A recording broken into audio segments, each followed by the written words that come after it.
All right, so on this Divine Embodiment Lab, what I want to talk to you about today is the power of car insurance. Okay? This is a self-mastery topic. All right. So around this time last year, I was at a stop. There was a yield sign there for me to yield to veer to the right. I was looking left, checking the traffic, making sure everything was okay, and then bow, I got hit right in the back. The guy claims, and he had a big ass truck. I don't know, Tundra or whatever it was, Chevrolet. It was huge. It was whatever it was in my little tiny SUV. He got out, tried to act like he was concerned if I was okay, and act like he was caring to a certain extent. And that, by the way, is usually always a show. Every now and then you may find someone who's genuinely interested in caring about the situation that you're in, but 9 times out of 10, you're not going to find that. They'll act nice and then switch up later on. Okay, so back to this dude. He lets me know, apologizes, whatever. He had dropped a cigarette, and that's what he was looking for, without putting his vehicle in park first to get the cigarette. We were at the yield. He didn't have to do anything more. He didn't have to go. But instead, he bent down on the gas somehow and hit me in the back. All right, so that was a whole long ordeal for me. I had to go get chiropractic therapy, whatever, all that kind of treatment and stuff that I needed. Because I was in pain. And even that, for me to get my treatment, I had to get an outside source because I did not have medical on my insurance. And I don't understand why it wasn't that much more. I don't know why or how I didn't have that on there. But nonetheless, I didn't have it. So it took about 3 weeks for my representative to arrange for me to go somewhere to get seen. Okay? Something like that. And I could be wrong. It was over a year ago. This is just me reflecting back on what I think happened. Okay? All right.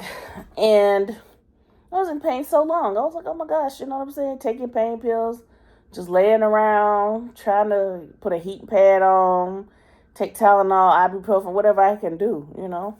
Put on some saline pies. Whatever, because I was hurting. At first, I wasn't hurting. I was like, okay, maybe I'm good. The paramedics came. They wanted to check me out and stuff. And I told them there was like a sharp feeling up my spine and my lower back. But, you know, I don't know. Now I don't feel anything. I think I'm okay. I don't need to be stretched out and laid out and going anywhere. I think I'll be okay. So I didn't go. All right. But nonetheless, whichever way it was still just crazy. And the guy, here I am looking at the back of the vehicle. I'm taking pictures. I'm taking pictures of his vehicle. I'm taking pictures of everything that I could take a picture of. And when the police came, they talked to me. They talked to him.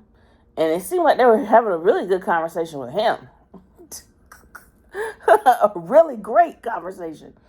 This guy that hit me, he had a sledgehammer in his hand.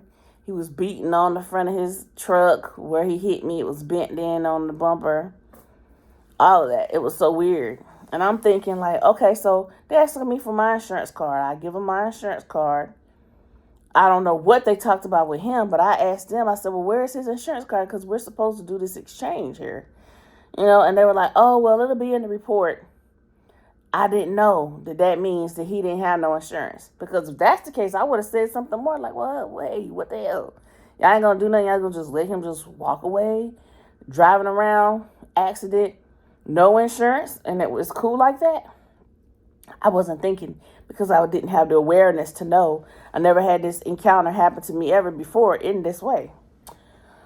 And where the situation where the police was cool and they were okay and everything was fine, and the dude is just with his sledgehammer beating on the vehicle. Everybody's just copacetic except for me. All right, so this conversation is coming up because something happened. Okay, so in order to get the repairs, when you got to get repairs, somebody has to pay a deductible, and it's going to be you. Whatever the deductible that you said, if you had full coverage, which at the time I did, thankfully. Okay? But I didn't have the medical part. Like I said, I don't know how or whatever. But anyway it goes, I had full. So they took care of everything. I had a rental, rode around until the repairs were done. And even for the repairs, I had to go back again because the repairs weren't properly done. But whatever. That's who the insurance company decided they wanted to partner with. And that's the quality of the work that was given at the time. So I had the rental for almost a month waiting on my vehicle to get fixed the right way. Or a little more. A month or more. And after it all, the car ended up getting fixed. Like I said, it doesn't look the same because I remember how my vehicle looked. It's not completely the same, but they did the best they could to make it look the same as much as they could. But some stuff that was original on there is no longer there. Like the bottom of my vehicle had a pretty bright silver, whatever you call it, where the part is where the trunk comes up at. Now is a muted, dark gray. It's no shiny, nothing no more. That's gone. The back window, they were able to salvage that. But the back is completely replaced. It's no more. It's something different now. And the whole process was frustrating for me. Because when I had to pick the vehicle up, I had to take everything out of the rental, put it back in my vehicle. Once I realized that soap was still coming in from the back because it had a gap about that deep in it, they didn't pull the back out of the hinge or whatever, the trunk, all the way together like it was supposed to. I had to put the stuff back in and out the car, already still hurting now from the accident. But thankfully, I had the top of the top insurance though. You know, top of the top of all the bells and whistles of the everything. So that my vehicle can get fixed. I'm not riding around with my bumper hanging off in the back, looking crazy. So what I would say is the piece of wisdom for the self-mastery part of this today is when you get insurance, and I'm speaking specifically about car insurance, because I have my own reservations about life insurance, and I'm not even all 100% for no life insurance. I ain't even gonna lie to y'all. Especially if you don't have nobody to give it to. Or not even just nobody to give the money to, but nobody to bury you. So then, therefore, it's like pointless to even have, in my personal opinion, because who's going to get the money? The insurance company's going to keep the money because there's nobody else to get it. All right. So anyway, back to the story. I highly suggest that anybody get the full coverage, get everything, the medical, the rental, the roadside, the everything, the whatever they got, because you never know when an accident occurs and you will actually need it. And you would think, oh, this other person, they've got their coverage, they're good. I'm going to be good. I'm going to be taken care of. Their company, my company, those insurance companies can negotiate and talk about whatever, and I'm going to be straight. Hell no, you might not be straight. If I didn't have my coverage, I wouldn't have been straight. And guess what?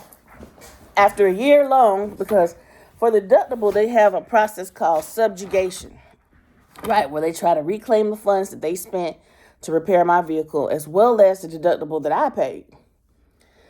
However, this person didn't have no kind of insurance.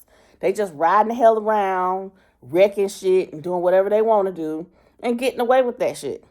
This is a real thing, y'all. This is a real thing. They not going to go to jail. They not going to go to court necessarily. They may or may not have their insurance jacked up, because they don't have any insurance to begin with. So who's to say they're going to go out and go get any insurance? And they probably don't have no damn insurance because they've been wrecking who knows how many vehicles before, how many accidents they've already been in. So this is a real thing, y'all. Everybody on the road is not insured. And I'm not necessarily saying that insurance is the way to go, because all these little corporate things, all this little made up bullshit they're coming up with to take somebody's money, I don't agree with it. No way. But it is one way right now to get repairs done and to take care of things you need to have taken care of.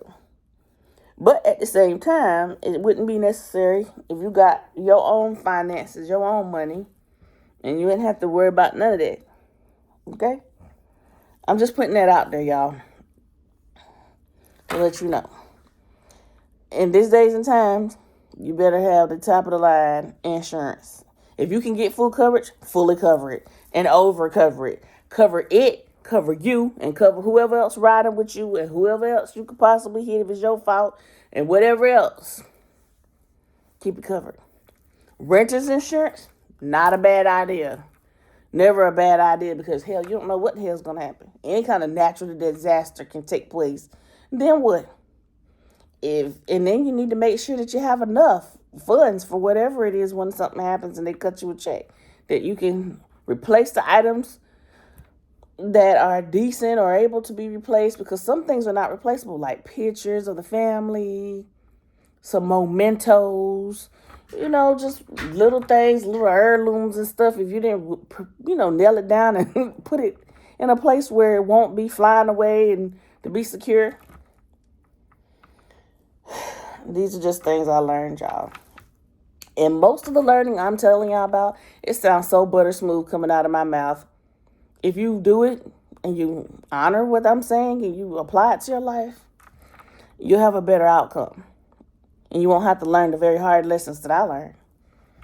But for me, I'm always the rockhead.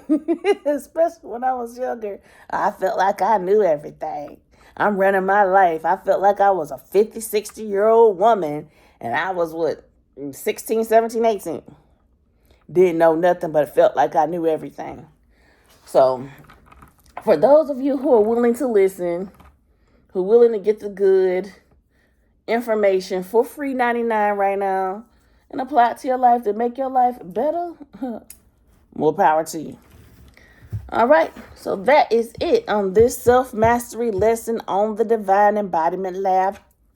I'll see y'all on the next one.